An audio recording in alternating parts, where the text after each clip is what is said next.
Good morning to you. It must be 5 a.m. Eastern Standard Time somewhere in the globe on this beautiful Friday, the 4th day of June, because it's time for another Hardison's Tip. I'm your host, Brandon Hardison, and we do what we do for all of our brothers and sisters, no matter what the vertical key account, major account, up and down the street, in home sales, retail sales, automotive sales. But let's get to it. You want to hit the ground running for your first weekend in June. So we're going to pick it up from where we were yesterday, talking about having a strategy that sticks, that works for you on a consistent basis. It's always been taught to me, and I've always taught it to others. Buyers don't care how much you know about the process. Buyers don't care how much you know about your technology. They want to know how much you care for them, the customer experience. You're in front of them, you're on the Zoom call with them, you're guiding them, not pushing them to make a major decision, especially if it's a luxury item. So it's important to note that you can't fake genuine. The person will always pick it up and you will lose the chance for that strong first impression. Value selling. You must actually be interested in and happy about meeting the people to assist them with their wants and needs. Smiling makes you happy. Smiling makes those around you happy, which comes in handy when you're starting a new sales relationship. People that have a hard time in the office will take refuge in your happiness. Another key thing as we go down this trail of giving the guests what they want and getting what you want as a salesperson, why can't we just shut up and listen? Shut up and listen. There's nothing more valuable in a sales setting or really in any setting than listening.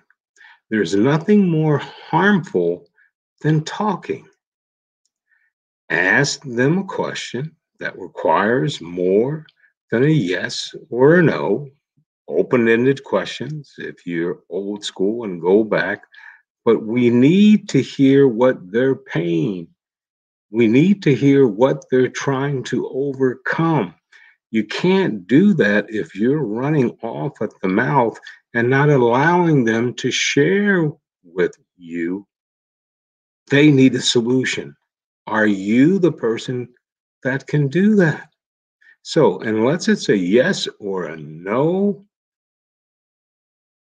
let them talk. Now, while they answer the question, look them dead in the eye, like they're giving you directions to their grandfather's lost treasure. Then ask basic follow up. Your direction, your questions that will keep them talking open ended are always in a format of tell me more. I'm getting excited. I really want to know what your situation is. So, using words like really and wow, these things are very important. Buyers don't care how much you know until they know how much you care. The main seems ridiculous, but the reality the people like to hear their own voices. It gives them pleasure in the fact that you're interested in hearing it also, not just talking about yourself. We make them talk about themselves. And most times in big ticket items, they're left out. Should we be talking strictly about the solution? No, let's talk about their family, their occupation, their recreation. What's their motivation? What will they do if they can't achieve everything that they're looking for? Whether it's color, whether it's payment, whether it's price. What's some alternatives that you can bring out as a helper in reaching their decision? You see, sales isn't easy. It certainly isn't easy for the faint of heart. You have to be prepared. And we talked about that yesterday. We have to practice. But if we don't, we're going to get no an awful lot and get yeses very few.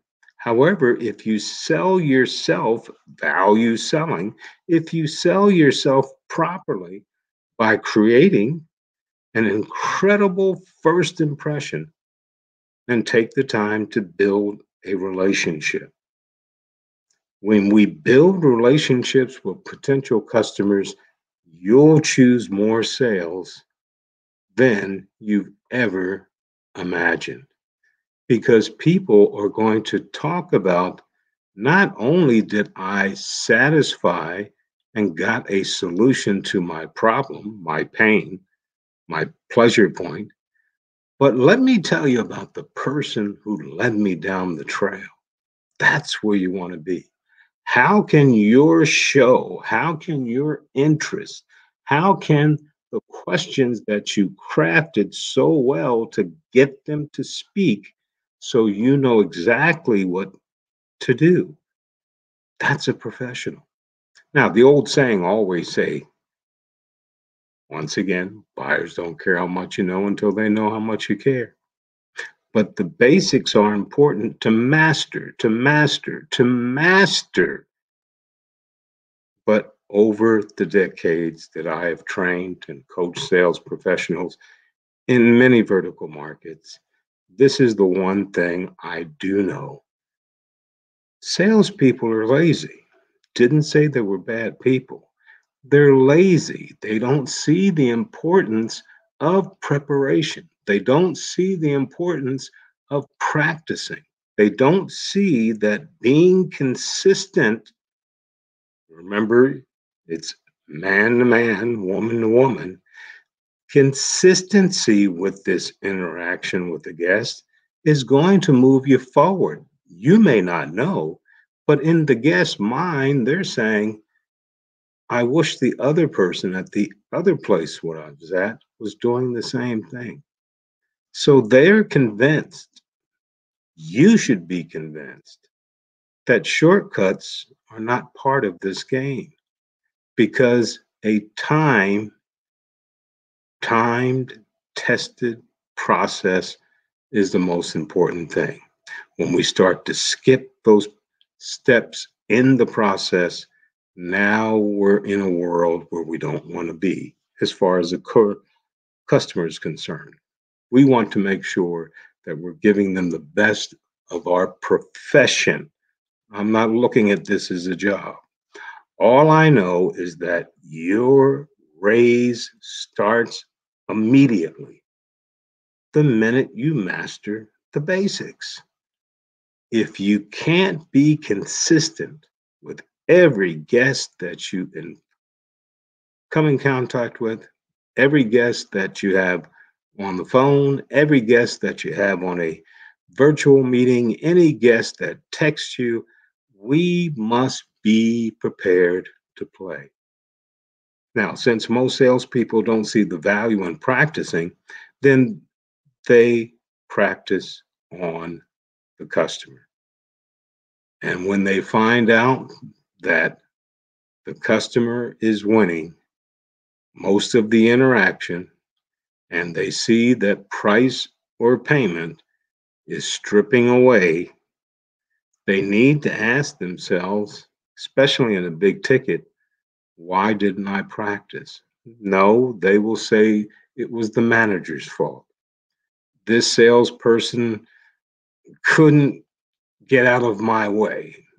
If I had more pink of this and purple of that, if we advertise in a different, all things that you have no control over. Your control comes from you having the ability to find someone, tell them your story, tell them how you do it and where you do it at. And if you build this rapport, sell yourself value right at the beginning, they're going to buy anyway. Shouldn't they buy from you? We'll give them a reason because the old school adage never change. If I could, would you? That doesn't change. And I know many of you've heard that before. This is why I'm convinced that over my decades of training, that big ticket sales is not designed for everyone. Because in order to win the majority of times, you must be consistent in your craft. Just like you revere athletes, entertainers, anyone who's out there that's consistent, I guarantee that they practice. So this weekend, if you have some time, I'm not talking about a lot, just a few minutes, find someone. Hey, can you listen to my talk track on this? What do you think? What's another way of getting to this type of clientele?